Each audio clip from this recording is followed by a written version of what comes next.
Thank you for tuning in and welcome back, team. Today we're going to talk about something that affects millions of Americans every single year when they get ready to buy a house. If you're in the process of getting ready to buy a house right now and you have one to sell first, it's called a contingent upon sale. So today we're going to break it down with how to buy a house contingent upon selling yours. I'm going to identify 4 different strategies for you in today's episode, and this is going to be the first of a 4-part series on just how to buy a house when you're contingent upon selling your current home. My name is Andrew Finney, your real estate geek. If you need help finding a top agent where you live, or if you simply want to drop me a line to say hello, my contact info is below. If you're new here, please go ahead and subscribe to this channel now and like this video. For reference, I upload 6 days a week, so be sure to tap the bell icon and YouTube will let you know when there's another video they think that you like. Thanks so much. So, okay team, let's drill down on this a little bit.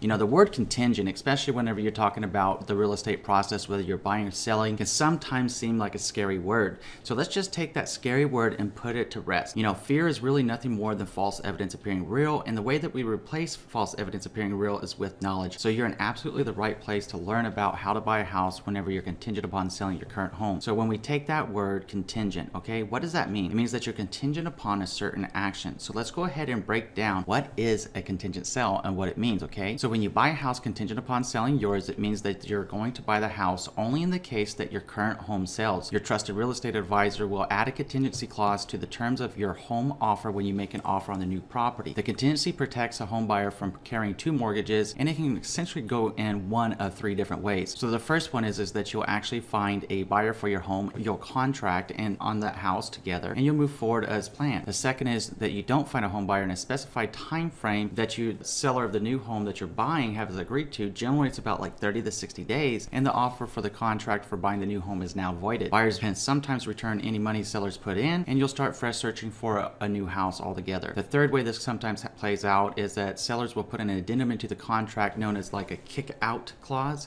So again, just to repeat that, like a kick out clause. And what that means is that sellers can keep their home on the market, and if they find a new buyer while you're trying to sell your current home, that they can give you 72 hours notice to continue with the contract or drop out, so they can go ahead and move forward with the new buyer buying their house. So here's a good thing about contingent upon sales. You're not alone. You're really not. In fact, a lot of people, depending on the market conditions and what's going on in the real estate market, whether it's a seller's market, a buyer's market, or more of a stabilized market, in each of those 3 types of markets, right, you're always going to have people that own homes that need to sell one to be able to buy their new place, whether they're moving out of state for a job opportunity, to be closer to family, moving across town, upsizing or downsizing. You're absolutely not alone. In fact, the National Association of Realtors reports that roughly about 60 to 65% of all home buyers in the market at a given time are often actually second and third and fourth time home buyers, being like yourself, that have a home they need to sell first. Whereas first time home buyers generally add somewhere between 35 and maybe 47%. So you see how those numbers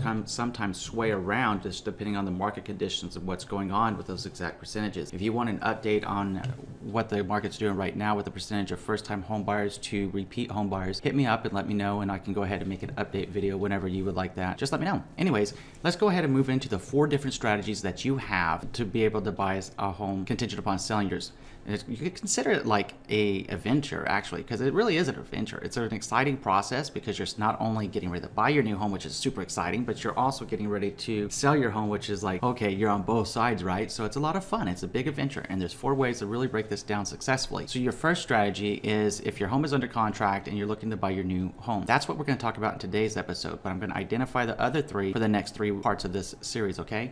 The second part that we're going to go into is your home is on the market and you're looking for your next dream home. The third option is your home is on the market and you found your next home. And the fourth option is going to be your home isn't on the market yet, but you found the home that you want. What do you do, right? Let's go ahead and recap it with strategy number 1 for today's episode, and that's when your home is under contract and you're looking for your next home. Now, ideally, you would have planned and prepared for this in advance with your trusted real estate advisor and went ahead and got a loan pre-approval letter. Everything really starts with the game plan and the strategy meeting up front prior to listing.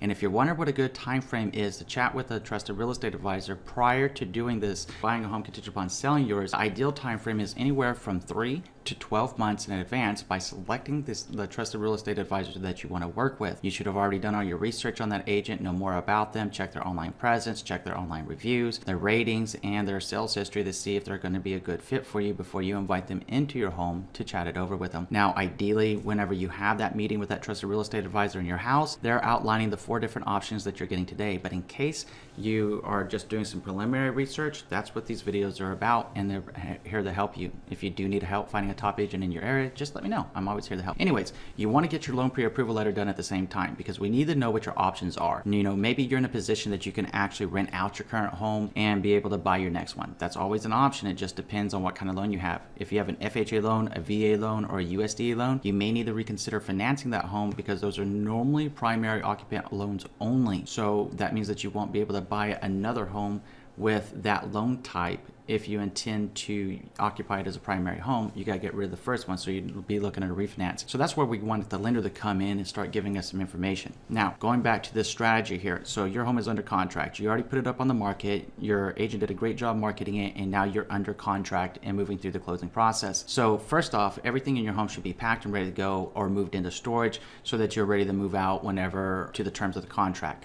Now, ideally, in this kind of a circumstance or situation, your trusted real estate advisor would have notified the buyer agent of what's going on and negotiated a short-term lease back between 30 and 60 days for you to help buffer the time frame here after you close, about the amount of time that you have to get out. Buys you a little bit of time to help you close on your new house as you're finding the new house as well. So a good place to start is actually by narrowing down a dream neighborhood. Make a list of your absolute must-haves and your non-negotiables when it comes to your new community and draw up a profile of an ideal neighborhood, taking into account the following items at a minimum.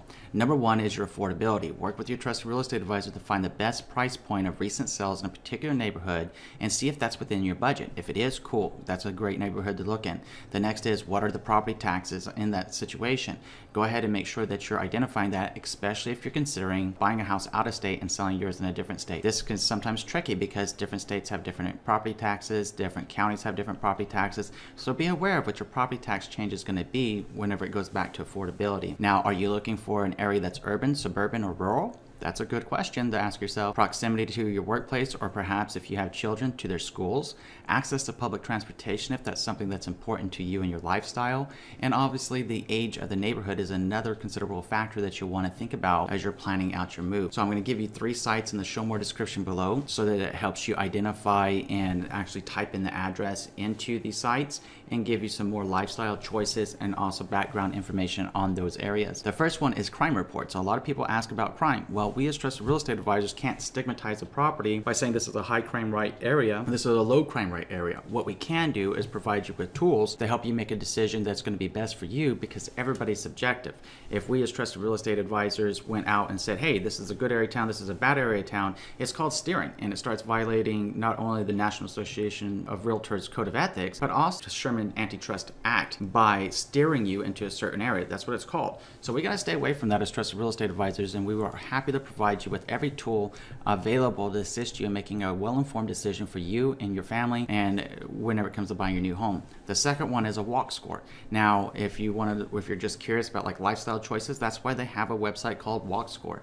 It shows you the proximity of the restaurants, grocery stores, boutiques, and theaters. Some people that's extremely important. It's in the show more description below. And the last one is city data. City data is really cool because it seems to be like a source of endless information, especially with like demographic information ranging from hospital ratings, air pollution, weather patterns, breakdown of the average income in a certain neighborhood. It has a lot of information. It ties into like the US Census, and every census it updates that information, so then you're able to make an even more well-informed decision. Now, those are some of the biggest things that you want to consider whenever you're in this phase. So when you're in this phase of strategy 1 here, the way that you pull this off is by coming up with your game plan that ideally you would have had in place and thought about prior to ever going on the market as you were planning out the listing side of your property with your trusted real estate advisor. Now it's time where rubber meets the road and it's time to go. So now that you've identified the homes that your neighborhoods that you want to move into, what's important to you in a home, it's time to get out there, and number 1 mission is finding your new home as quickly as possible.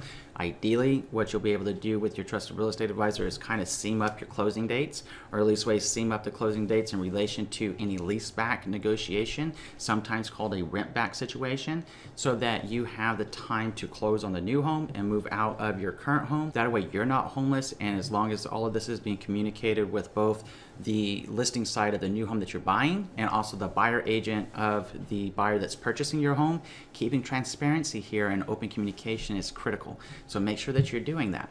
Now what I'd like you to do is tell me what you're thinking about this episode in the comment section below, along with any of your tips that you have about how to buy a house contingent upon selling yours. Share with our community and help us learn and grow together, especially when it comes to the situation. I know it can be stressful, but it doesn't have to be. And with a little bit of knowledge, with a little bit of foresight, and a little bit of planning like you're doing right now, and if you're watching this video right now at this point, good on you. You're going to be very well prepared for success. Keep watching the next 3 parts of this series as we move forward. And if you have any questions, of course, I'm going to pop up my contact information. I'm always happy to hear from you and happy to help. If you need help finding a top agent, just let me know. I'm always here to help you. And if you haven't already done so, I'm going to ask you to do 3 things. Number 1, please subscribe to this channel.